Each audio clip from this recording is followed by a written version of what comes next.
पूर्ण परमात्मा पाप कर्म दंड को भी काट सकता है। अभी तक जिस भी संत व महापुरुष से मिले उन्होंने यही बताया कि पाप कर्म फल भोगने से ही समाप्त होगा। वो प्रभु कौन है जो पाप कर्म को काट देता है, वो काल के बंधन से छुड़वा देता है, उसका क्या नाम है, पूजा की विधि क्या है? कृपया अवश्य सुनिए जगत गुरु तत्वदर्शी संत रामपाल जी महाराज के अमृत वचन। साधु बिरले छूटे, कहते यहां से तो कोई गुरुमुख पूर्ण संत और फिर संत में पूरी आस्था पूरी मर्यादा में रहता हुआ कोई बिरला ही संत यहां से पार होकर जाता है। जम किंकर के धाम नरेसा, जम किंकर के धाम नरेसा, सठ दर्शन के बंधे केसा, विष्णु पुरी लुटी विद भारी, जहाँ चंदा बदनी कामनी नारी, भोग विलास करें जहाँ प्राणी, बोर परत हैं चारों खानी। कहते इन ब्रह्मा विष्णु महेश के लोकों में और इस स्वर्ग आदि में ब्रह्म लोक आदि में वहां पर भी यही जो यहाँ सांसारिक व्यवहार है ज्यों का त्यों वहां है, लेकिन उनमें और हमारे शरीर में अंतर है। वहां की व्यवस्था, वहां की सुंदरता, वहां के आहार हमारे से कई गुना अच्छा है। जैसे एक तो गरीब व्यक्ति मजदूर व्यक्ति की व्यवस्था होती है, उसका शरीर होता है, एक अच्छे साहूकार सेठ बड़े अधिकारी की व्यवस्था होती है, उसका शरीर भी अच्छा होता है, उसका खान पान उनका घूमन फिरन की कोठी भी अच्छी। इतना अंतर कहते हैं यहाँ के और वहां के में स्वर्ग में है। लेकिन वहां भी क्या कहते, भोग विलास करे जहाँ प्राणी, बोर परत है चारों खानी। वहां अपना कर्म भोग कर वो भी फिर वापस 84 लाख योनियों में आ जाते हैं। शिव पर लुटे कुटे बहु भांति, जम किंकर तोड़त है छाती। शिवलोक में चले गए, शिव की साधना करके कहते हैं फिर 84 लाख योनियों में नरक में, और यम के दूत फिर उनकी छाती तोड़ते हैं, उनके कर्म आधार पर दंड देते हैं। ब्रह्मपुरी में शोक संतापम, जहाँ हम देखे बहुत विलापम, कुबेरपुरी में जोरा कालम, जहाँ योगनी गाँव ख्यालम। जम की नगरी बहुविध जोरा, जम किंकर गुर्जों सर फोड़ा, वरुण नगर में नाचे बीरम, जहाँ कोई जीव न देखा थीरम। लोकपाल में लूट पड़ी है, जोगनी फांसे लिए खड़ी है, स्वर्ग बैकुंठ मठ सब लूटे, बिस्त बीच थे सो ना छूटे। ब्रह्मांड 2100 आग लगी है, या कृत्रिम बाजी सभी ठगी है। क्या बताते हैं कि इस 21 ब्रह्मांड में यह आग लगी है। यहाँ जैसी व्यवस्था आपकी इस लोक में है, ऐसी ही स्वर्ग में, ऐसी ही विष्णु जी के लोक में, ऐसी शिवलोक में, और एक स्वर्ग के अंदर स्वर्ग लोक जो है उसमें बहुत ज्यादा द्वीप बने हैं। उसमें 7 करोड़, जैसे हमारी ये पृथ्वी है इससे भी बड़ी बड़ी पृथ्वी है 7 करोड़ स्वर्ग के अंदर, और उनमें अलग अलग इनके जो अच्छी आत्माएं होती हैं उनको अलग से देव बना करके उनका प्रभु बना दिया जाता है। उनका जैसे छोटा मोटा कोई चेयरमैन बना देते हैं, तो उनको अलग अलग स्थिति दे रखी है। तो परमात्मा कहते हैं तो ये कहते हैं 21 ब्रह्मांड में तो यह आग लगी है। यहाँ साधना की ऊपर के लोकों में खाली, वहां भी यही बकवादे हैं, राग द्वेष खेचा ताणी लठम लट्ठा। आपने इतिहास पढ़े होंगे, स्वर्ग में एक बार राक्षसा ने हमला कर दिया, किसी ते भी ना मरे, विष्णु ते भी ना मरे, फिर एक पता नहीं वो एक दधीचि ऋषि था, उसकी हड्डी का तीर बनवाया, फिर वह मेरे। ये सारे न्यू कहते हैं 21 ब्रह्मांड में आग लगी है। और यह कृत्रिम यह बनावटी 21 ब्रह्मांड काल के ये सभी ठगी है। सतभक्ति ना करने से ये ऐसे ही जन्म मृत्यु में अपना जीवन व्यर्थ करते रहते हैं। तो यहाँ परमात्मा कहते हैं कि ये जो शास्त्र विरुद्ध साधक हैं, ये बेशक आपको कितने ही सिद्ध लगते हैं, कितने ही इनके अंदर सिद्धियां हैं, चाहे आकाश में उड़ जाते हैं, चाहे ये सागर समुद्रों को भी पी जाते हैं फिर वापस छोड़ देते हैं, इनकी मुक्ति नहीं है। ये साधना परमात्मा पाने की नहीं, क्योंकि शास्त्र विरुद्ध है। और शास्त्र विधि को त्याग कर मनमानी जो पूजा करते हैं उनको ना कोई लाभ होता है, ना कोई कार्य सिद्ध होता है। नहीं उनको कोई सुख होता, अर्थात उनकी साधना व्यर्थ होती है। बोलो सतगुरुदेव की जय। सभी पुण्यात्मा परमेश्वर की महिमा कल से सुन रहे हैं। कल के शाम के सत्संग में आपने सुना था कि किस परमात्मा की क्या सतिथि है। अब उस परमेश्वर के पाने की विधि क्या है। वो परमात्मा जो पूर्ण ब्रह्म है, पूर्ण परमेश्वर है, सशरीर है, जिसका नाम कबीर है, जिसके विषय में सभी सदग्रंथ गवाही दे रहे हैं, आंखों देखे संत उसको प्रमाणित कर रहे हैं। उसके पाने की विधि कैसी है, कौन सा वो मंत्र है जिससे परमात्मा प्राप्त किया जा सकता है, जीवन मरण पूर्ण रूप से समाप्त किया जा सकता है। एक समय की बात है, एक धर्मदास नाम के श्रद्धालु अपनी साधना करते हुए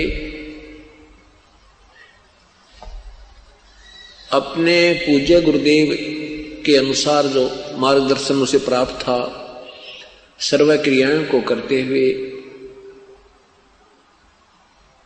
अपनी साधनाओं में संलग्न थे।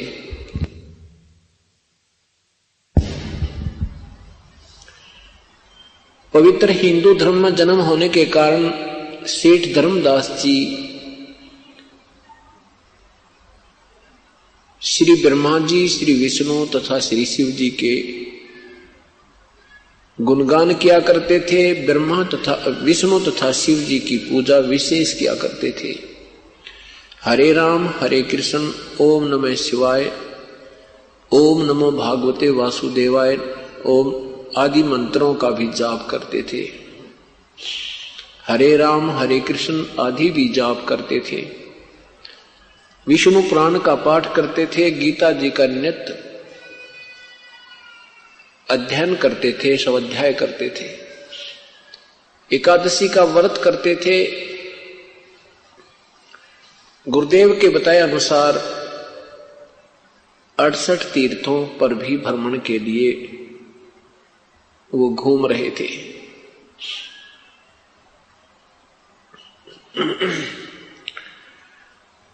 अड़सठ तीर्थों पर भ्रमण के लिए श्री धर्मदास जी घर से निकले। सर्वप्रथम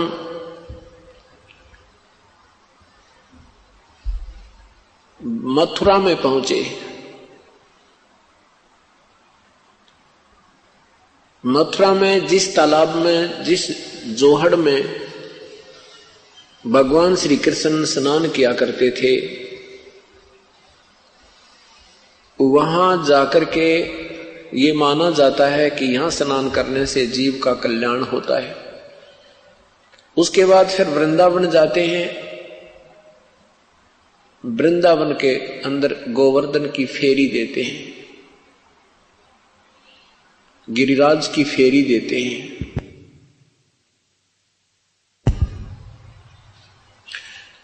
वृंदावन के बाद फिर बरसाने में भी जाते हैं, जहां की राधा जी थी। ये मथुरा जाने वाले उस तीर्थ का लाभ बताते हैं कि ये सब क्रियाएं करने से उसको बहुत लाभ होता है। इसी दृष्टिकोण से श्री धर्मदास जी मथुरा के अंदर पहुंचे। उस तालाब में स्नान किया। स्नान करके बाहर कुछ स्थान को गाय के गोबर और मिट्टी मिलाकर के स्वच्छ किया, उसको लीपा, प्लस्तर किया, मड प्लस्तर किया।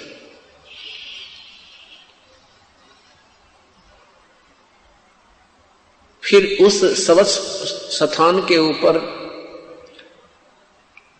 भगवान का एक चित्र रखा, जिसको शालग्राम कहते हैं। श्री कृष्ण जी का एक चित्र उसको जैसे पीतल का,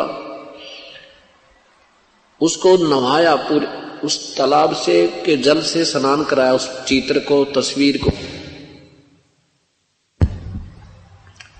उसके बाद उसको स्वच्छ कपड़े पहनाए, तिलक मुकुट रख के तिलक लगाया, सब कंठी माला डाल करके उसकी स्तुति धूप दीप किया।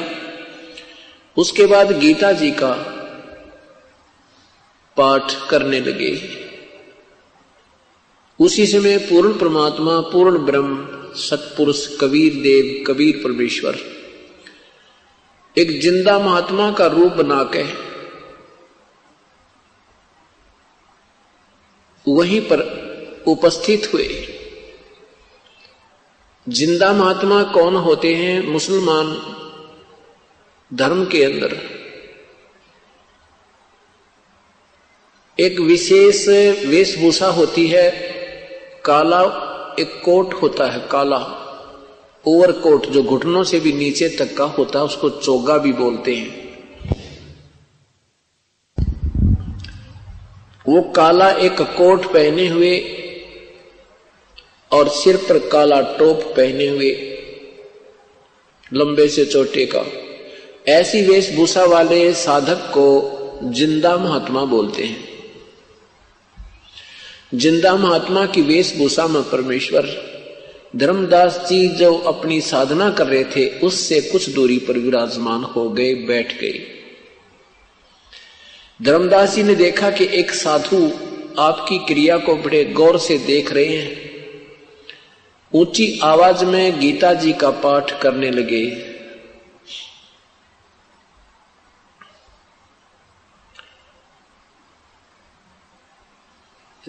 श्री धर्मदास साहिब जी ने जब अपनी पूरी क्रिया कर ली, उसके पश्चात परमेश्वर ने उनके सामने विनय की कि हे वैष्णव साधु, क्योंकि श्री धर्मदास जी ने वैष्णव परंपरा से उपदेश प्राप्त था।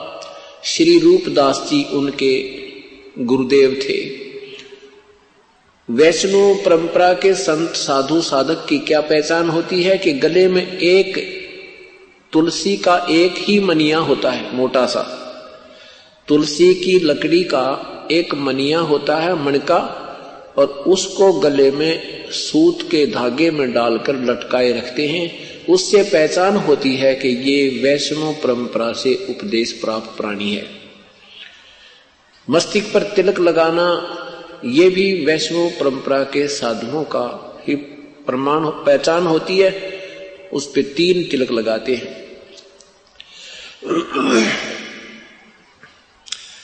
परमेश्वर अपने आप को छुपा करके उस प्यारी आत्मा धर्मदास जी को समझाने, शरण में लेने के लिए उनको महिमा देते हैं कि हे महात्मा जी। कबीर साहब कहते हैं धर्मदास साहिब जी को कि हे महात्मा जी, आपकी साधना मुझे बहुत अच्छी लगी। आप बहुत ही अच्छी तरह उच्चारण कर रहे थे। मैं बहुत जगह घूम चुका हूं, भ्रम लिया हूं, मुझे कोई सतमार्ग बताने वाला संत नहीं मिल रहा। मेरा भी कल्याण करो, मुझे भी कुछ भक्ति मार्ग बता दो। धर्मदास जी ने सोचा कि एक मुसलमान होकर और तेरी साधना से प्रभावित हुआ है तो इसका कल्याण संभव है। इसको मैं अपनी भक्ति विधि बताता हूं। धर्मदास जी ने कहा कि भगत जी देखो, मैं भगवान के विषय में बता दूंगा, लेकिन उपदेश मेरे गुरुजी देंगे आपको, उनसे आपको उपदेश दिला दूंगा।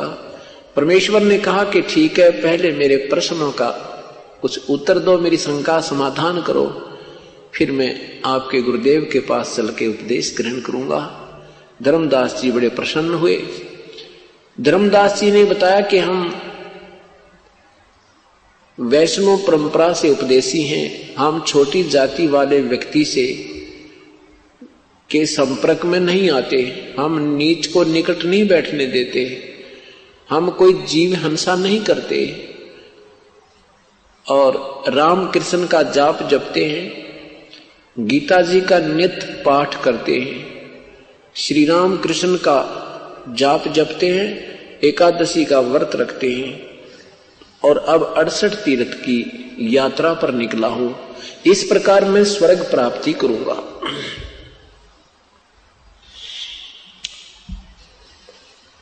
परमेश्वर ने कहा, ठीक है महात्मा जी, मैं कुछ शंका समाधान के लिए प्रश्न करना चाहता हूं।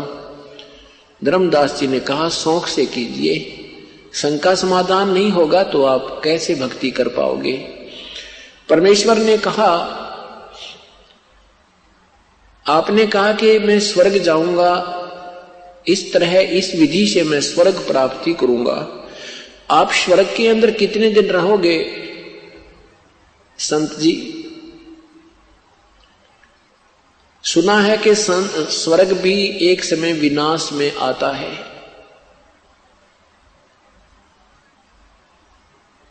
और ब्रह्मा विष्णु महेश को भी अविनाशी नहीं बताया। ब्रह्मा विष्णु महेश भी नाशवान प्रभु हैं। इन्हीं की जीवन हिस्ट्री, जीवन चरित्र अर्थात पुराणों में वर्णन है।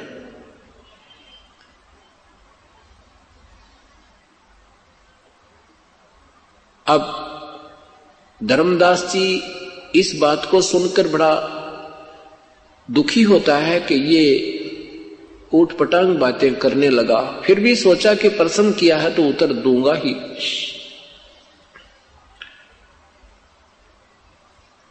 धर्मदास जी से परमेश्वर ने कहा कि देखो, 8वें अध्याय के, गीता जी के 8वें अध्याय के 16वें मंत्र में लिखा है कि ब्रह्मलोक से लेकर और नीचे तक के सारे लोग पुनर्वर्ती में हैं, अर्थात इनको ये नाशवान है, इनके प्राणियों का जन्म मृत्यु होता रहता है।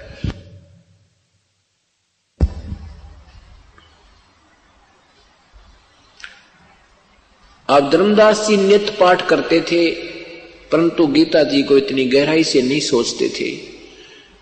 उनको वो श्लोक और अध्याय याद थे, नित्य पाठ करने से वो कंठस्थ याद थे। धर्मदास जी ने सोचा, लिखा तो ऐसा ही है। तो फिर स्वर्ग में गए हुए प्राणी भी पूर्ण मोक्ष प्राप्त नहीं हुए, उनका भी जो है भजन भक्ति सफल नहीं हुआ। धर्मदास जी से प्रार्थना की कि जैसे एक किसान था, उसको बहुत ही देर के उपरांत एक संतान रूप में पुत्र प्राप्त हुआ। पुत्र 12 वर्ष का हुआ तो पिता की आयु 65 वर्ष की हो चुकी थी। किसान ने सोचा कि मैं वृद्ध हो चुका हूं, ना जाने कब यहां से जाने का समय आ जाए, मेरा पुत्र अभी बच्चा है, इसके लिए मैं अपने इस कृषि के अनुभव को लिख देता हूं और बच्चे को कह देता हूं, बेटा जब भी तू किसी वस्तु के में किसी भी क्रिया में, किसी फसल के बीजने में अगर तू दिक्कत महसूस करे तो मेरे द्वारा लिखे हुए इस अनुभव का सहयोग लेना और इसको पढ़ लेना। पिता की मृत्यु हो जाती है और वो पुत्र प्रतिदिन पिता के अनुभव को एक बार पाठ कर लेता है और जैसे पिता ने उसमें लिखा है ऐसे वो क्रिया कर नहीं रहा तो क्या वो सफल हो जाएगा अपने कृषि के व्यवसाय में? धर्मदास जी को परमेश्वर ने प्रसन्न किया। धर्मदास जी ने कहा कि ये तो हो ही नहीं सकता, वो तो जैसा उसके पिताजी ने अनुभव लिखा है ऐसे वो पुत्र करेगा तो उसकी फसल तैयार होगी। प्रभु ने कहा कि ठीक इसी प्रकार प्यारी आत्मा, जो गीता जी में लिखा है ऐसा आप करोगे तो आपको प्राप्ति होगी, जो भी आप उद्देश्य रखते हो। और यदि गीता जी के पाठ को नित्य करते हो, उसके विपरीत क्रिया करते हो तो आपको क्या मिलेगा? सफलता या असफलता? धर्मदास जी चुप हो गए।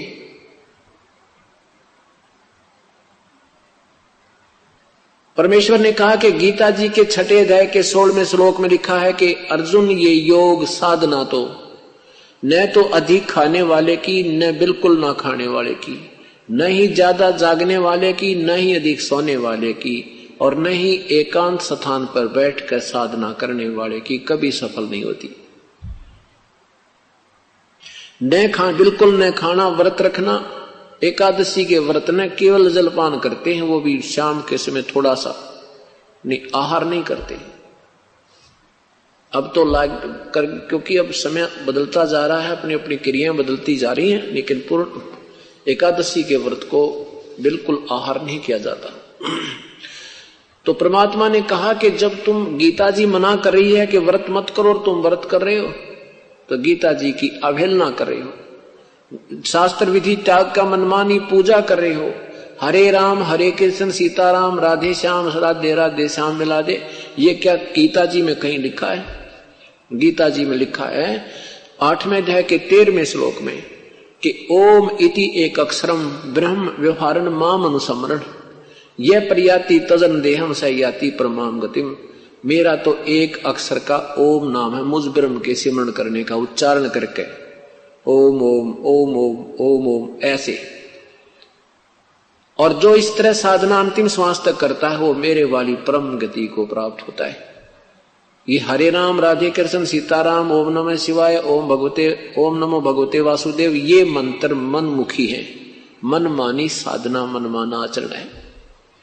इसके विषय में पवित्र गीता जी के अध्याय नंबर 16 के मंत्र नंबर 23-24 में कहा है कि जो शास्त्र विधि को त्याग कर मनमाना आचरण अर्थात पूजा करते हैं, उनको ना कोई सुख हो है, ना कार्य सिद्ध हो है, ना ही उनकी कोई गति हो है, यूजलेस प्रयत्न है। अब धर्मदास उस परमेश्वर के मुख की तरफ देख रहा है कि ये मुसलमान होकर के और गीता को इतने प्यारे ढंग से विवरण कर रहा है, ये कहानी क्या है? मुसलमान लोग तो अपने कुरान शरीफ के अतिरिक्त किसी शास्त्र को छूते भी नहीं। अब इस सब प्रश्नों का उत्तर नहीं दे पा रहा है और अंत में क्षुब्ध हो जाता है। दुखी होकर के धर्मदास सोचता है कि मुसलमान है, इसने कहीं से सुन लिया होगा किसी से और हमारे हिंदू धर्म की ये बेइज्जती करना चाहता है। इस बात से दुखी होकर, क्रोधित होकर धर्मदास ने कहा कि जिंदा जबान संभाल कर बात करना। आप मेरे गुरु बनना चाहते हैं या मेरे से कुछ प्रश्न ज्ञान प्राप्त करना चाहते हैं? इतना जब उन्होंने कहा तो परमात्मा अंतर्ध्यान हो गए, अदृश्य हो गए, उसके सामने से एकदम गायब हो गए। अब धर्मदास जी भयभीत हो गए कि ये तो कोई देव पुरुष था, ये कोई सिद्ध महात्मा थे, और प्रश्न जो कर रहे थे वो बिल्कुल कांटे के थे। अपनी नादानी और नालायकी पर पश्चाताप करते हैं कि ऐसे महापुरुष के साथ मैंने ऐसा बद व्यवहार नहीं करना था, दुर्व्यवहार नहीं करना चाहिए था।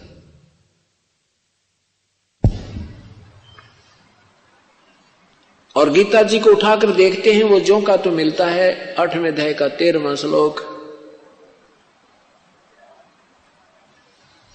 और कोई मंत्र नहीं मेरे जाप करने का, ऐसा गीता जी में ठोक के प्रमाण दिया है। और गीता जी अध्याय नंबर 17 के मंत्र 23 में लिखा है कि उस परमात्मा के पाने का ओम तत्सत इति निर्देश ब्रह्मण त्रिविध समर्थ है। उस परमात्मा के पाने का तो वो 3 मंत्र का जाप है। ओम तो सीधा ही है, तत्सत ही सांकेतिक है। अब धर्मदास जी सारी रात चिंतित रहे, जो क्रिया वो करते थे उसको करने को कति दिल नहीं कर रहा था। सुबह उठा, स्नान किया, स्नान करके वो शाल्यग्रामवादी की पूजा को करने को नहीं दिल कर रहा था। उसने सोची खाना बना ले पहले। अब सुबह उठा, अंधेरे में उठते ही उसने अपना खाना बनाया, लिपा, उसी प्रकार मड प्लस्टर करके लीप के गारा और गाय के गोबर से खाना बनाने लगा। तो एक मोटी लकड़ी जो बीच से थोथी थी, उसमें सुराख था आर पार, और उसमें ढेर सारी चींटियां थी। वो धर्मदास को अंधेरे में दिखाई नहीं दी। श्री धर्मदास साहिब जी ने चूल्हा बनाया, जंगल से लकड़ियां चुनी, उनको जला करके सहयोगी लकड़ी लगा के एक मोटी लकड़ी लगाई जो बीच से धोती थी, उससे अपना खाना बनाने लगा। अब वो लकड़ी जलती जलती जब निकट आई तब तक कुछ अंधेरा सा छट गया था, चांदना सा रोशनी हो गई थी और जलती जलती लकड़ी चूल्हे के पास आ गई थी। धर्मदास जी की दृष्टि पड़ी तो क्या देखा कि चींटियां अपने अंडे मुंह में लेकर और कुछ वैसे उस लकड़ी के अंदर से बाहर निकलने का प्रयत्न कर रही हैं और लकड़ी के बाहर एंड पॉइंट पर अंतिम हिस्से पर एक तरल पदार्थ उबल रहा था, उबल रहा होता है, वो उबल रहा था, उसमें से चींटियां बाहर निकलने की चेष्टा कर रही थी, जल जल कर उस पर गिर गिर कर चटक चटक होकर के वो जल रही थी, कुछ अंदर अग्नि से जल रही थी। ऐसे करोड़ों चींटियों की हत्या देखकर, हिंसा देखकर धर्मदास कांपने लगे, क्योंकि साधु आत्मा ही प्रभु पाने का प्रयत्न किया करती हैं, उनको साध संगत कहते हैं। तो वो साध आत्मा थी। परमात्मा ऐसे सुबह सुबह इतनी हिंसा देख करके वो सारा कांप गया, शेष लकड़ी पर तुरंत पानी डाल दिया, जितना भोजन बन गया था सो बन गया था, फिर भोजन नहीं बनाया।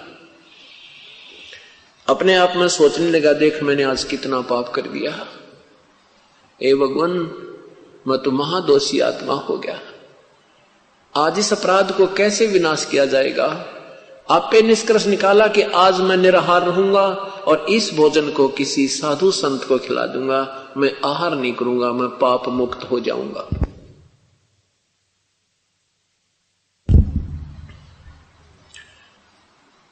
उस सारे भोजन को उठा करके धर्मदास जी चल पड़े संत की तलाश में, वही पूर्ण परमात्मा, पूर्ण ब्रह्म, सतपुरुष एक साधु भेष बनाकर, जैसे हम साधु मानते हैं, हमारी जो दृष्टिकोण बना हुआ है कि लाल कपड़े हो, भगवा बाणा हो, गले में एक माला हो, माथे पर तिलक हो, जटा बड़ी हो या मूंड मुड़ा रखा हो या कोई ऐसी क्रिया हो तो हम उसको संत मानते हैं, ये हमारा दृष्टिकोण है। लेकिन परमात्मा के लिए ये दृष्टिकोण नहीं है, ये तो ऊपरी दिखावा है। जिसमें सतभक्ति और सतज्ञान है वही साधु होता है, वो चाहे कैसी वेशभूषा में। धर्मदास जी की दृष्टि पड़ी के सामने साधु बैठा है, उनके चरणों में प्रणाम किया और आहार रख दिया सामने और कहा प्रभु भोजन पाओ। हे महात्मा जी आहार करो, आपको भूख लगी होगी। परमेश्वर ने कहा हाँ धर्मदास जी मुझे भूख लगी है, धन्य हो, धन्यभाग, धन्यवाद हो आपका। अब धर्मदास जी ने सोचा कि ये व्यक्ति मैंने कभी देखा नहीं, इसने मुझे नाम से पुकारा है। सोचा कि मैं बहुत बड़ा सेठ हूं, भंडारे करता रहता हूं, ये कभी भंडारे में आया होगा, मैंने इसको दान दक्षिणा दी, इस करके मेरा नाम जानता होगा। आप पे आप मन में ऐसा सोचकर कहा प्रभु भोजन पाओ। परमेश्वर ने क्या किया कि अपने लोटे से जल लिया, एक मंत्र बुदबुदाया और उस जल के छींटे उस आहार पर, भोजन पर लगाए। जल के छींटे लगते ही सारा का सारा आहार की चींटियां बन गई, वह कीड़ी बन गई, सारी थाली काली होगी, चींटियां बाहर निकल रही हैं थाली से। जब देखा उसी रूप में आगे जो पहले दिन वार्ता हुई थी उस जिंदा वाले महात्मा के रूप में परिवर्तित हो गए प्रभु, और कहा धर्मदास तू कह रहा था मैं जीव हिंसा नहीं करते, हम वैष्णव साधु हैं, तेरे से तो कसाई भी अच्छे भाई। इस बात को सुनकर धर्मदास और सामने देख के उसी प्रभु को चरणों में गिर गए और कहा मेरा दोष क्षमा करो प्रभु, मैंने आपको कल आप शब्द बोल दिए। हे परमेश्वर हम अल्प बुद्धि हैं, आपका ज्ञान अनमोल है। पुराने रंग के आधार से और ये बुरी आदत अपनी गलती को ना मानने वाली, ये भी मेरे अंदर समावेश थी प्रभु, इस करके मैंने आपके सत्य ज्ञान को भी स्वीकार। आपके बिछुड़ने के उपरांत प्रभु मैं बहुत दुखी हुआ। ए परमात्मा मुझे नींद नहीं आई रात्रि में, ए मालिक मुझे और ज्ञान सुनाओ। मुझे और मार्ग बताओ, मेरी इच्छा हो गई है। सचमुच आपने जो बताया वही गीता जी को मैंने पुनर्देखा। आपने बताया कि ब्रह्मा विष्णु महेश नासवान है, मैंने उनको फिर देखा। सचमुच प्रभु ज्यों का त्यों लिखा है। हे परमात्मा, ये ज्ञान आज तक हमें किसी ने नहीं बताया। तब पूर्ण परमात्मा समझाने लगे उस प्यारी आत्मा को।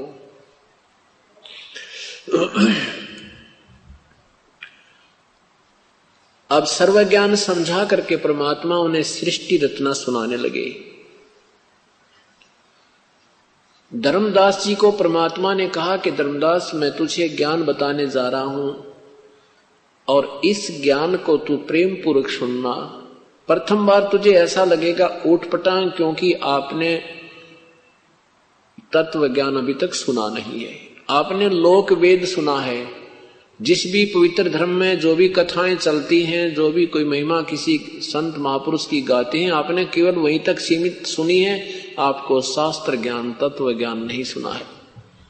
और ये वो ज्ञान है जो सदग्रंथों में विद्यमान है, लेकिन आप तक नहीं पहुंच पाया। और ये इसमें वो भी ज्ञान है जो इन सदग्रंथों में भी नहीं है, इनसे न्यारा भी है। कुछ ये ज्ञान अपने आप के सदग्रंथों में है और कुछ इससे बाहर का है। वो ज्ञान मैं बताने आया हूं उस पूर्ण परमात्मा का। क्या बताते हैं कि आपने गीता अध्याय नंबर 4 के मंत्र नंबर 5 में पढ़ा होगा। गीता बोलने वाला प्रभु कहता है कि अर्जुन, तेरे और मेरे बहुत जन्म हो लिए, तू नहीं जानता, मैं जानता हूं। अध्याय नंबर 2 के मंत्र नंबर 12 में कहा कि अर्जुन, मैं और तू तथा ये सब सैनिक पहले भी थे और आगे भी होंगे, ये ना सोच के अब ही वर्तमान में है। अध्याय नंबर 2 के, गीता जी के अध्याय नंबर 2 के मंत्र नंबर 17 में कहा कि वास्तव अविनाशी तो उनको जान, उसको जान जिससे ये सब ब्रह्मांड व्याप्त हैं, और उस अविनाशी का वध करने में कोई भी समर्थ नहीं है। गीता जी के अध्याय नंबर 15 मंत्र 16 और 17 में लिखा है, 2 प्रभु हैं, एक क्षर पुरुष ये ब्रह्म है, अक्षर पुरुष ये परब्रह्म है। इन दोनों से न्यारा एक अविनाशी प्रभु इन दोनों से भी भिन्न है, और वही वास्तव अविनाशी परमात्मा परमेश्वर कहा जाता है। उस परमेश्वर के विषय में ना गीता बोलने वाला प्रभु जानता है, ना वेद बोलने वाला प्रभु जानता है। अन्य ऋषि और महर्षि तो कहां जानेंगे जब ब्रह्मा विष्णु महेश भी नहीं जानते। उस प्रभु के बारे में गीता जी के अध्याय नंबर 4 के मंत्र नंबर 34 में कहा कि अर्जुन, उस तत्व ज्ञान को, परमात्म तत्व को, पूर्ण परमात्मा के बारे में विषय में जो वास्तविक ज्ञान है, उस तत्व ज्ञान को किसी तत्वदर्शी संतों के पास जाकर उनसे सुन, उनको विनय पूर्वक प्रार्थना कर, फिर वो पुण्यात्मा, वो महापुरुष तुझे जैसा मार्गदर्शन करें ऐसे तू साधना कीजिए। जो आज तक किसी को ज्ञान नहीं है, ये वो ज्ञान आज मैं बताने आया हूं। तो क्या बताते हैं कि इसके तत्व ज्ञान को समझने के लिए धर्मदास ये सृष्टि रचना का सुनना, इसको समझना और कंठस्थ याद करना बहुत आवश्यक है। और ये जो ज्ञान मैं तुझे बताऊंगा, ये जन जन को समझाना, इस ज्ञान से सबकी बुद्धि ठीक होगी, समझ में आएगी और अपने मूल मालिक को वो पहचान पाएंगे। नहीं तो युग बीत गए, कितने युग हो गए हमें जन्मते और मरते को तुम्हें, और ना बेरा कितने को और कष्ट में जीवन तुमने भोगे हैं, आगे भी भोगते रहोगे जब तक इस मार्ग को ग्रहण नहीं करोगे। धर्मदास जी कहता है, प्रभु गीता जी के अध्याय नंबर 11 के मंत्र नंबर 32 में ये खुद कह रहा है प्रभु कि मैं काल हूं, सबको खाने के लिए आया हूं। परमेश्वर ने कहा कि श्री कृष्ण काल नहीं थे धर्मदास, तो वो काल कैसे कह रहे हैं अपने आप को? गीता जी का ज्ञान किसने कहा? गीता जी का ज्ञान किसने बोला? धर्मदास जी ने कहा कि श्री कृष्ण भगवान ने। परमेश्वर ने कहा कि नहीं, श्री कृष्ण भगवान ने गीता जी का ज्ञान नहीं कहा। श्री कृष्ण जी को तो पता नहीं मैंने गीता में कहा क्या था। महाभारत द्वितीय भाग पृष्ठ नंबर 667 नए में और पृष्ठ नंबर 1531 पुराने में लिखा है कि महाभारत के उपरांत भगवान श्री कृष्ण राजा युधिष्ठिर को गद्दी सौंप के इंद्रप्रस्थ की राजगद्दी पर बैठा करके कुछ दिन के उपरांत द्वारका जाने की तैयारी की। सभी ने मिलकर प्रार्थना की कि हे भगवान, हमें एक सत्संग सुना कर जाओ ताकि हम आपके उपदेशों के आधार पर अपना जीवन भी सफल करें और कोई जीवन में गलती ना कर दें। आप हमारे गुरु हो, क्योंकि भगवान श्री कृष्ण पांडव और यादवों के धार्मिक गुरु थे। भगवान श्री कृष्ण ने वो स्थान और समय निहित कर दिया। निश्चित स्थान पर सत्संग प्रारंभ होना था। उससे पूर्व अर्जुन और श्री कृष्ण घूम रहे हैं, श्रोतागण आकर के बैठ रहे हैं, अपना अपना स्थान ग्रहण कर रहे हैं। तब अर्जुन ने कहा कि प्रभु, वही गीता जी का ज्ञान हमें फिर सुनाना जो आपने मुझे युद्ध के दौरान सुनाया था। मैं भूल गया बुद्धि दोष के कारण। भगवान श्री कृष्ण ने कहा कि अर्जुन, तू बड़ा बुद्धिहीन है, तू श्रद्धाहीन है, ऐसे अनमोल ज्ञान को तूने याद क्यों नहीं रखा। फिर स्वयं कहते हैं कि अर्जुन, मैं उसको अब ज्यों का त्यों पुनर् नहीं बता सकता, मुझे याद नहीं। विचार कीजिए धर्मदास जी, परमात्मा कह रहे हैं कि वक्ता कह रहा है कि मुझे याद नहीं, और श्रोता को कह रहा है कि तूने बुद्धिहीन याद क्यों नहीं रखा। इति सिद्धम के श्री कृष्ण ने ये गीता जी का ज्ञान नहीं कहा था। गीता जी का ज्ञान किसने बोला था? काल ने बोला था। ये ज्योति निरंजन है जो ब्रह्मा विष्णु महेश का पिताजी है। इसने कसम खाई है कि मैं व्यक्त रूप में किसी के सामने अपने ओरिजिनल रूप शरीर में नहीं आऊंगा। जो गीता जी के मैं अपना विराट रूप दिखाया है वो इसका वास्तविक स्वरूप है। जो गीता ज्ञान देते समय अपना विराट रूप दिखा करके अर्जुन को कहा था कि देख, ये है मेरा वास्तविक स्वरूप, ये तेरे से पहले ना किसी ने देखा और ना फिर कोई देख सकता, ना किसी वेदों में वर्णित विधि से, ना किसी जप से, ना तप से, ना क्रिया से मुझे प्राप्त नहीं कर सकता। गीता जी के 7वें अध्याय के 24वें श्लोक में लिखा है कि ये मेरा अटल नियम है कि मैं कभी किसी के सामने व्यक्त रूप में, इस मेरे वास्तविक रूप में कभी प्रकट नहीं होता। ये मेरा घटिया नियम है। और ये बुद्धिहीन लोग मुझे कृष्ण मान रहे होंगे, मैं कृष्ण नहीं हूं, मैं अपनी योग माया से छुपा रहता हूं। 7वें अध्याय के 25वें श्लोक में पवित्र गीता जी में काल कह रहा है।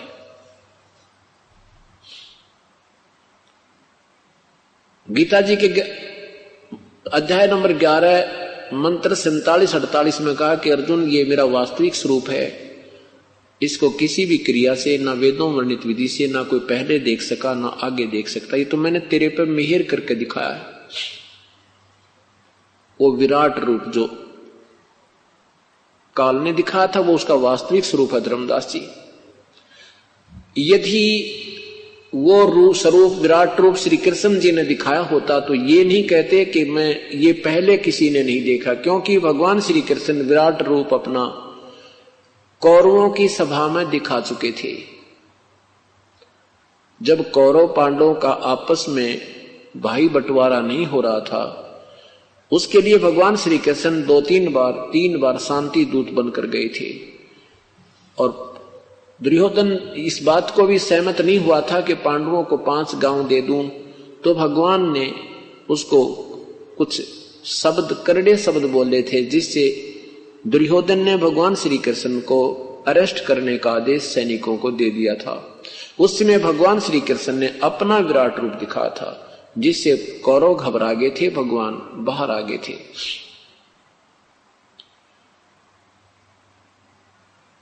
विचार कीजिए धर्मदास, ये भगवान श्री कृष्ण ने गीता जी का ज्ञान नहीं कहा। धर्मदास जी ने प्रश्न किया कि भगवान, गीता जी का ज्ञान इसलिए दिया गया था कि अर्जुन अक्षत्रिय धर्म का पालन नहीं कर रहे थे। यदि श्री कृष्ण जी गीता जी का ज्ञान देकर युद्ध ना करवाते तो अक्षत्रिय हो जाते, सब नियम भंग हो जाते। भगवान परमेश्वर ने कहा, पूर्ण ब्रह्म ने कहा कि अर्जुन ऐसा भी नहीं है। श्री कृष्ण जी ये अनर्थ नहीं कराना चाहते थे। वो तो 3 बार प्रार्थना करने के लिए गए थे, कौरव और पांडवों से बहुत विनय की थी। अंत में ये भी कह दिया था कि मैं हथियार भी नहीं उठाऊंगा, एक तरफ मेरी सेना होगी, एक तरफ मैं होऊंगा, मैं हथियार नहीं उठाऊंगा, कसम खाता हूं। क्योंकि परमात्मा चाहते थे, श्री कृष्ण जी चाहते थे कि ये जुल्म ना हुए। ये तो धर्मदास काल की कलाबाजी थी भाई। जैसे मथुरा में कंस वध होने के उपरांत राजा अग्रसेन जी ने अपने दोहते श्री कृष्ण जी को मथुरा की बागडोर संभाल दी थी। भगवान श्री कृष्ण छोटी आयु के थे। एक काल्यवन नाम का एक राजा को पता लगा कि मथुरा का शासक एक बहुत ही बालक सा बैठा है और उस मथुरा को मैं हड़प लेता हूं, मथुरा को मैं प्राचीन कर देता हूं। इस उद्देश्य से 18 करोड़ सेना लेकर के श्री कृष्ण जी के ऊपर, मथुरा के ऊपर उस काल्यवन ने चढ़ाई कर दी। उससे कुछ ही दिन पूर्व नारद जी ने आकर के भगवान श्री कृष्ण को बताया था कि भगवान यहाँ एक गुफा है निकट ही, उसमें एक मुचकंद नाम का राक्षस राजा रहता है। उसके अंदर एक सिद्धि है कि वो 6 महीने सोता है, 6 महीने जागता है। जब वो जागता है तो युद्ध ही करता रहता है और सोता है तो उसको कोई उठा दे बीच में कच्ची निद्रा से, तो उसके अंदर एक सिद्धि है कि उसकी आंखों से अग्नि बाण छूटते हैं और सामने वाला का तुरंत वध हो जाता है। वो छुप कर सोया हुआ है। श्री कृष्ण जी को ये बात नारद जी के द्वारा बताई हुई याद थी। उधर से 18 करोड़ सेना लेकर के वो काल्यवन आ जाता है और श्री कृष्ण जी को युद्ध के लिए ललकारता है। अब 18 करोड़ सेना, वहां मथुरा की सारा 18 करोड़ जनता भी नहीं थी। श्री कृष्ण जी ने सोचा भी ये तो बात बिगड़ जाएगी, ना जाने कितने सैनिक, हिंसा हो जाएगी, और क्यों ना इस काल्यवन का वध मैं मुचकंद से करवा दूं। भगवान ने अपना अक्षत्रिय धर्म त्याग के और श्री उस काल्यवन को ललकारा कि आजा काल्यवन मेरे साथ, उतर रथ से नीचे। अब काल्यवन नीचे उतरा तो भगवान रथ छोड़ के भाग लिया। अपना क्षत्रिय धर्म भूल गए भगवान उस विनाश को बचाने के लिए, और उस गुफा में प्रवेश कर गए जिसमें मुचकंद सोया पड़ा था। गुफा के अंदर जाकर के अपना पीतांबर, जो अपना पीला कपड़ा सा एक चद्दर साथ रखा करते थे, उस पीतांबर को मुचकंद के ऊपर उड़ा दिया, सोए हुए मुचकंद पर उड़ा दिया, और आप आगे चले गए, गुफा में गहरे चले गए। कौन? भगवान श्री कृष्ण।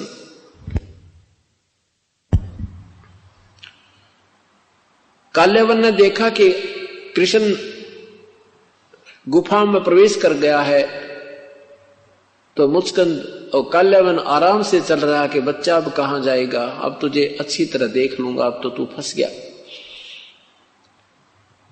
आगे जाकर देखा कि एक व्यक्ति सोया पड़ा है। उसने मुचकंद को श्री कृष्ण जानकर कहने लगा, अरे कायर, तू मेरे से डर के यहां के छुप के सो गया। मुचकंद की टांग पकड़ के और मरोड़ दी श्री कृष्ण जान के। अब मुचकंद की निंद्रा भंग हुई, उसमें एक सिद्धि थी, आंखों से अग्निबाण छूटे और काल्यवन वहीं ढेर हो गया, मर गया। अब श्री कृष्ण जी ने पकड़ के उस मुचकंद के पैर और घसीट कर लाया, बाहर उनकी सेना के सामने पटक दिया। राजा की हार सेना की हार मानी जाती थी, राजा की मृत्यु सेना की हार मानी जाती थी। तो सभी सैनिकों ने, काल्यवन के सैनिकों ने अपने हथियार डाल दिए और अपने राजा का शव लेकर चल पड़े और कह गए कि कृष्ण जी हम फिर आएंगे, अब तुझे बख्शेंगे नहीं, अपना नया राजा नियुक्त करके। श्री कृष्ण जी ने सोचा ये तो पागल इंसान है, ये फिर आएंगे, फिर झगड़ा होगा। इसलिए विश्वकर्मा को जी को बुला करके कहा, विश्वकर्मा एक ऐसा स्थान ढूंढ ले कि उस समुद्र में जो 3 तरफ से पानी हो, समुद्र हो, एक रास्ता हो, एक द्वार हो, उस द्वार इका एक द्वार वाली नगरी श्री विश्वकर्मा जी ने भगवान श्री कृष्ण के आदेश से तैयार कर दी। उधर से भगवान ने अपना सारा बोरिया बिस्तरा लाद के और प्रस्थान कर दिया, सारी मथुरा खाली कर दी और द्वारका में पहुंच गए। तो धर्मदास जी को भगवान कह रहे हैं कि धर्मदास विचार करो इन बातों पे। श्री कृष्ण ये विनाश कराना नहीं चाहते थे। जब स्वयं वो अपने अक्षत्रिय धर्म को छोड़ सकते हैं, क्या दूसरे को अक्षत्रिय धर्म की आड़ में विनाश करवा सकते हैं? ललकार उसको तैयार कर सकते हैं, प्रेरणा दे सकते हैं। धर्मदास सुन्न हो गया, तेरे की सचमुच हम रोज पढ़ते थे इन कथाओं को, पर ये जोड़ जुगाड़ मारे तो जुड़ा नहीं। देखो पुण्यात्माओं, जैसे किसी दुकान में सारे स्पेयर पार्ट रखे हैं और जेन्युइन रखे हैं, लेकिन उनको जोड़ने वाला इंजीनियर ना हो तो न गाड़ी बन सकती है, ना को इंस्ट्रूमेंट बन सकता है।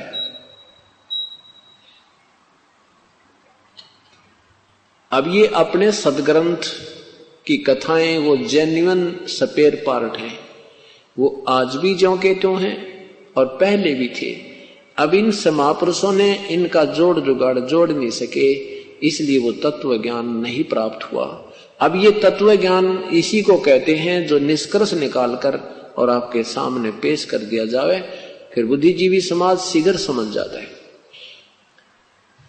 अब धर्मदास कति चुप हो गया। परमात्मा कहते हैं धर्मदास श्री कृष्ण जी के पास आकर के पशु पक्षी भी प्यार पाते थे, वो काल नहीं था। और काल तो वो था जिसके दर्शन करके अर्जुन जैसा योद्धा कांप रहा और कहता है भगवान अपने इस विराट रूप में समेट के अपने चतुर्भुज रूप में मुझे दर्शन दे दो, मैं तो बहुत घबरा गया हूं, मेरा तो हार्ट अटैक होने वाला है। तब उस काल ने अपना वो विराट रूप समेटा, फिर चतुर्भुज रूप दिखाया, विष्णु रूप, क्योंकि ये काल महाब्रह्मा महाविष्णु महाशिव रूप भी बनाता है। वैसे ये 1000 भुजा का भगवान है, ये 2 भुजा भी बना सकता रख सकता है, ये 1000 भुजा तक अपनी तैयार कर सकता है, दिखा सकता है, शो कर सकता है। और ब्रह्मा विष्णु महेश केवल 4 भुजा ही इनके पास हैं, ये 2 भी रख सकते हैं, ये 4 भी बना सकते हैं, ये एक सिद्धि होती है। इनसे ज्यादा ये नहीं रख सकते। इनकी माताजी केवल 8 भुजा बना सकती है, 2 में भी रह सकती है, ये नियम होता है, ईश्वरीय विधान है।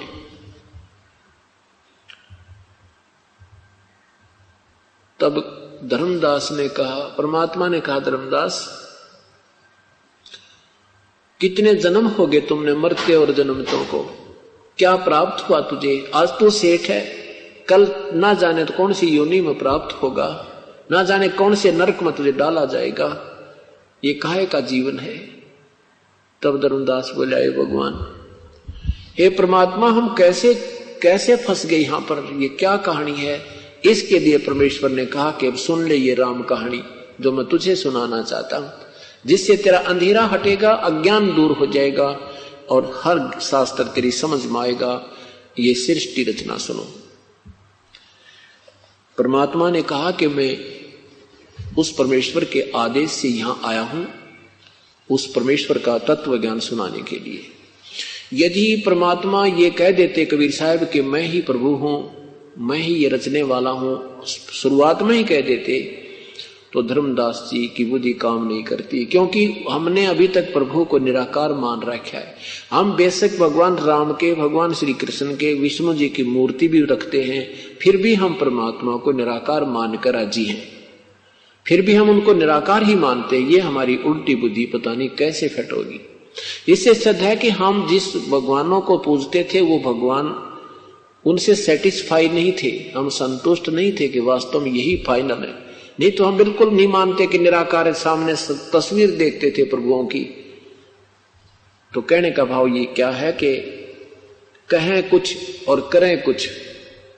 अभी तक हमें ऐसे गुरु मिले थे, क्या बताया धर्मदास जी को कि धर्मदास पहले, अब ये दास बताएगा परमेश्वर द्वारा रची हुई सृष्टि, बताई हुई ज्ञान को। सबसे पहले केवल एक अनामी लोक था, उसी में पूर्ण परमात्मा अकेले रहते थे। अनामी पुरुष उनका उपमात्मक नाम है। वास्तव में उस परमेश्वर का नाम कबीर देव है। कबीर देव, कबीर, उपमात्मक नाम उनका अनामी पुरुष। अनामे, अनामे का अर्थ होता है रोग रहित। अनामे संस्कृत का शब्द है ये। अनामे माने स्वस्थ, किसी प्रकार का कोई भी रोग ना हो, यानी कोई भी वहां रचना नहीं है, केवल परमात्मा पूर्ण ही। अनामी पुरुष ना के उपमात्मक नाम से विराजमान थे। परमेश्वर ने अपनी स्वेच्छा से नीचे के 3 लोकों की और रचना की। उसके बाद फिर अलग अगम पुरुष, अनामी के बाद अगम पुरुष, अगम लोक, फिर अलख लोक और लास्ट का जो है सतलोक। इन 3 लोकों को और उस परमात्मा ने अजरो अमर रूप से, अविनाशी रूप से रचना की, शब्द रूप में। अर्थात ऊपर के 4 लोक अब वर्तमान में सतपुरुष न, ये सतलोक, अलखलोक, अगम लोक और अनामी लोक, ये चारों लोक तो बिल्कुल अविनाशी हैं। इनका कभी विनाश नहीं होगा। वहां रहने वाले प्राणियों का भी कभी नष्ट नहीं होते, कभी मृत्यु जन्म नहीं होता। उसमें प्राणी कैसे उत्पन्न आए, उसी पूर्ण परमात्मा ने अपने 3 रूप और बनाए।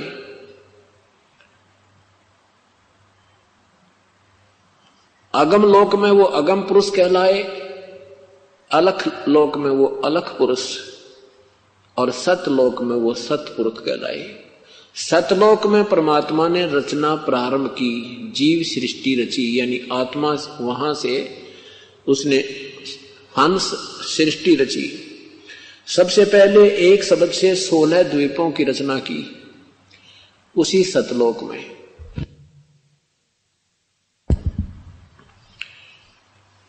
फिर 16 शब्द उच्चारण किए, उसमें 16 पुत्रों की उत्पत्ति की। 16 पुत्रों को एक एक द्वीप में रहने का आदेश दिया।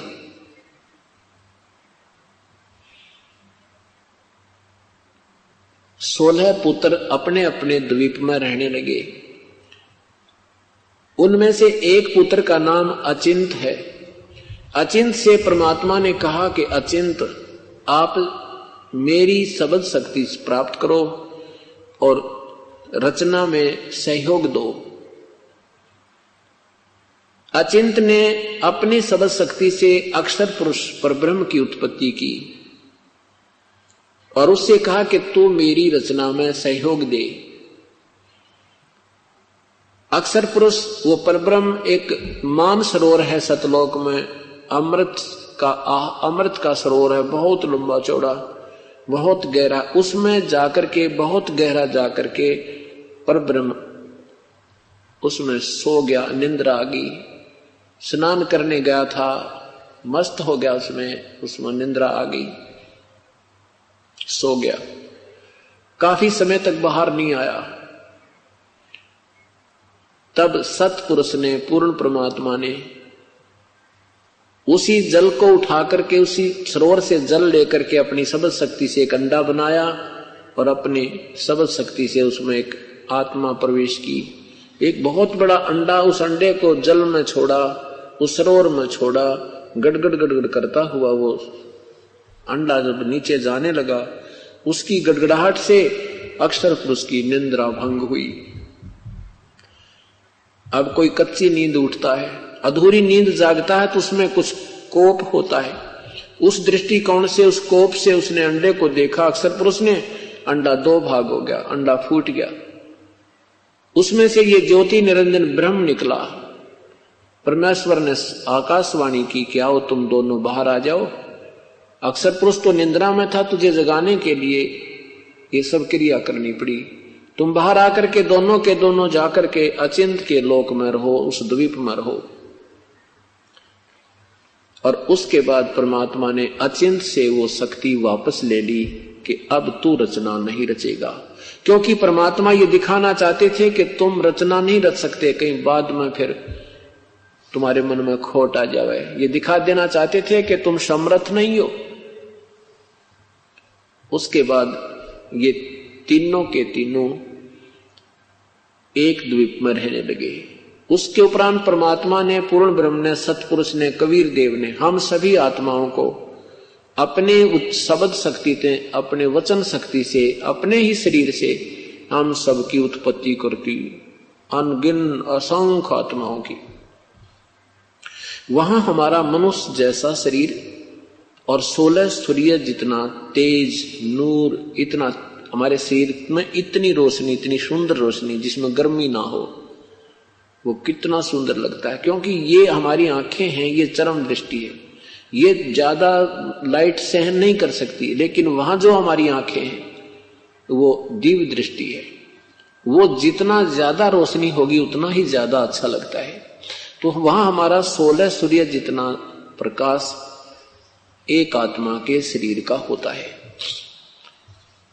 हम वहां आनंद से रह रहे थे, वहां अपने परिवार हैं, हर प्रकार की वहां व्यवस्था है, कोई आहार की कमी नहीं, तेज पुंज का आहार है, बहुत स्वादिष्ट।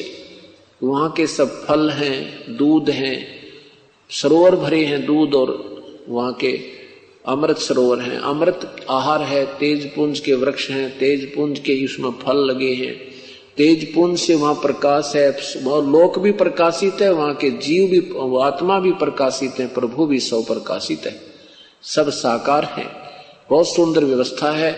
वो वहां हमारा मूल स्थान जीने और रहने का है। यहां जीने का नहीं, यहां मृत्यु की चिंता ज्यादा रहती है। अब बहुत समय बीत गया तो एक दिन इस क्षर पुरुष ज्योति निरंजन अर्थात काल इस ब्रह्म के आत्मा में अधूरी सोच उठी। इसने सोचा कि मेरे अन्य भाई ये सब अब एक एक द्वीप में रह रहे हैं और हम 3 एक द्वीप में रह रहे हैं, क्यों ना मैं भी अपना अलग स्थान प्रभु से प्राप्त करूं। उसके लिए इस ज्योति निरंजन ने, ब्रह्म ने, क्षर पुरुष ने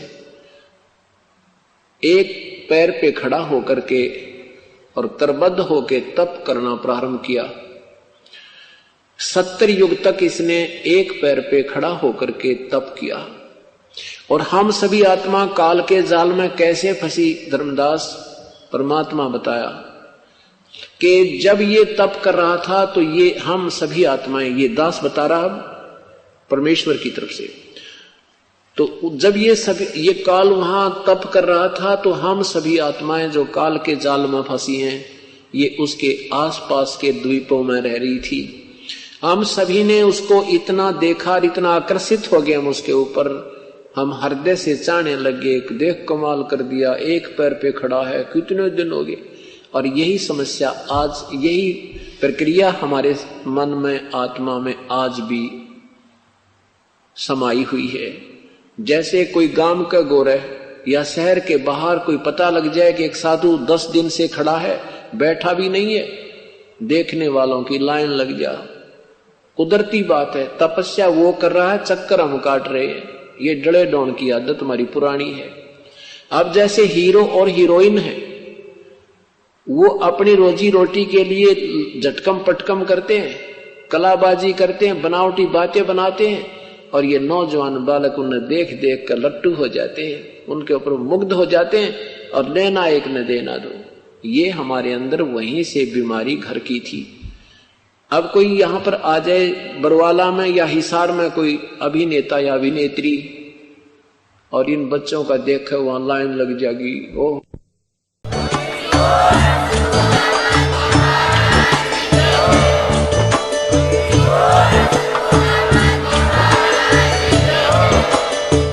सुन रहे थे जगत गुरु तत्वदर्शी संत रामपाल जी महाराज जी के मंगल प्रवचन। अधिक जानकारी के लिए विजिट कीजिए हमारी वेबसाइट www.jagatgururampalji.org। संत रामपाल जी महाराज जी के शुभ आशीर्वाद से पूरे विश्व भर में 500 से भी ज्यादा नाम दीक्षा केंद्र हैं, जिन पर संत रामपाल जी महाराज जी द्वारा ऑनलाइन निशुल्क नाम दीक्षा दी जा रही है। अपने नजदीकी नाम दीक्षा केंद्र का पता करने के लिए संपर्क करें 8222880541।